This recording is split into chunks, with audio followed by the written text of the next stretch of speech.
तो प्यारे मित्रों नमस्कार। आइए आपकी क्लास में बहुत बहुत स्वागत और अभिनंदन है। हम लोग आज पढ़ेंगे कारक कारक जो कि विस्तार पूर्वक पढ़ने वाले हैं। तो चलिए स्टार्ट करती हूँ क्लास को। आप लोग देखते ध्यान पूर्वक देखिएगा। कारकम कारकम की जो व्युत्पत्ति है डुकरी प्लस रूल धातु से हुई है। और इसमें जब हम डुकरी की संज्ञा करेंगे तो ये जो संज्ञा होगी ये ध्यान पूर्वक देखिए आप लोग, आदि टूडव सूत्र से होगी। ठीक है, संज्ञा जो होगी वह आदि टूडव से होगी। और क्री को छोड़कर हम आगे बढ़ते हैं अ की, और अ की जो संज्ञा करते हैं वह हल्यंतम सूत्र से करेंगे। ठीक है, फिर आप आ जाइए इधर देखते हैं हम लोग रूल में र की जो संज्ञा होगी वह ल संज्ञा होगी, ल की भी होगी।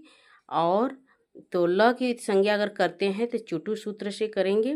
ठीक है, चुटु सूत्र से और हल्यंतम, चुटु सूत्र हल्यंतम से इत संज्ञा होती है। और इसमें ड़ की भी संज्ञा, ड़ की जो इत संज्ञा होगी वह चुटु से होगी। ठीक है, और ल की जो होगी इत संज्ञा, तो लास्ट वाले जो इत संज्ञा करते हैं उसकी करते हैं हम लोग हल्यंतम से। ठीक है प्यारे मित्रों, हल्यंतम सूत्र से लास्ट वाला जो वर्ड होता है वो हल्यंतम सूत्र उसमें लगाया जाता है संज्ञा करने के लिए। और ड़ की जो संज्ञा हुई है चुटु से हुई है। आइए यहाँ पे बचता है ऊ। ठीक है, ऊ को जब हम संज्ञा करेंगे योर नाको सूत्र से।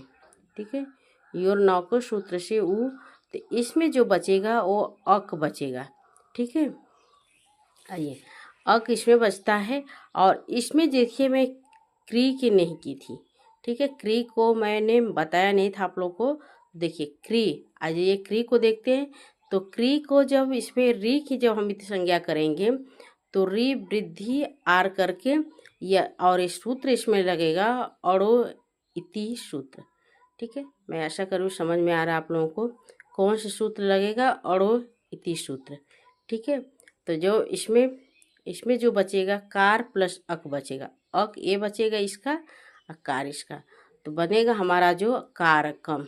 ठीक है, कारकम हमारा बनेगा। कारकम शब्द जो है वह नपुंसक लिंग होता है। ठीक है प्यारे मित्रों, कारकम शब्द जो है वह नपुंसक लिंग होता है और इसका जो अर्थ होता है वह करने वाला होता है। ठीक है, मैं आशा कर रही हूँ आप लोगों को बहुत अच्छी प्रकार से समझ आ रहा होगा। अगर समझ नहीं आएगा तो बताइएगा। आज पीडीएफ नहीं बन पाया था इसलिए मैं बुक से पढ़ा रही हूँ आप लोगों को, तो आप लोग ध्यान पूर्वक देखिए इसको। ठीक है, कारकम शब्द जो है वह नपुंसक लिंग होता है और इसका जो अर्थ होता है वह करने वाला होता है। ठीक है, कारक शब्द भी नपुंसक लिंग होता है। ध्यानपूर्वक देखिए, कारक शब्द जो है यह नपुंसक लिंग होता है और कारकम शब्द भी नहीं, कारक शब्द जो है पुल्लिंग होता है, कारकम नपुंसक लिंग होता है और कारिका शब्द जो होता है स्त्रीलिंग होता है।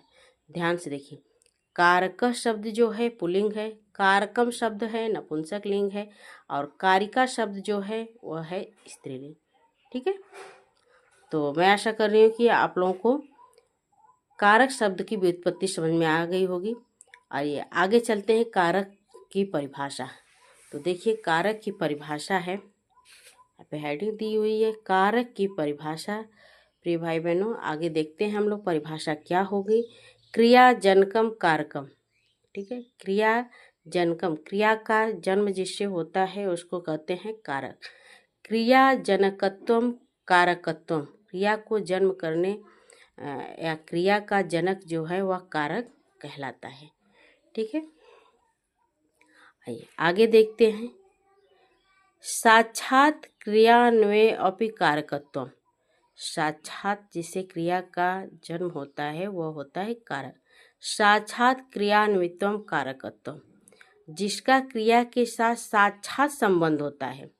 देखिए, जिसका क्रिया के साथ साक्षात संबंध होता है वह कारक कहलाता है। ठीक है, और अष्टाध्यायी के अनुसार कारक 6 माने गए हैं। ध्यान रखिए आप लोग, यह हम लोग पढ़ रहे हैं टीजीटी। ठीक है, टीजीटी और डॉक्टर बाबूराम सक्सेना, डॉक्टर बाबूराम, प्यारे मित्रों डॉक्टर बाबूराम सक्सेना जी की का व्याकरण हम लोग पढ़ रहे हैं, ठीक है, जो कि हमारे टीजीटी की सिलेबस में निर्धारित है। तो टीजीटी में अगर पूछा जाए कि कारक कितने होते हैं तो 6 बताएंगे हम, ठीक है। और कर्ता कौन कौन से होते हैं तो का देखिए यहाँ पे हेडिंग भी लिखा हुआ, कारक के भेद कौन कौन से है। कर्ता है कर्म च करणम च संप्रदानम तथैव च, ठीक। आपादान अधिकरणम इत्याहु कारकाणि षष्ठ, ठीक।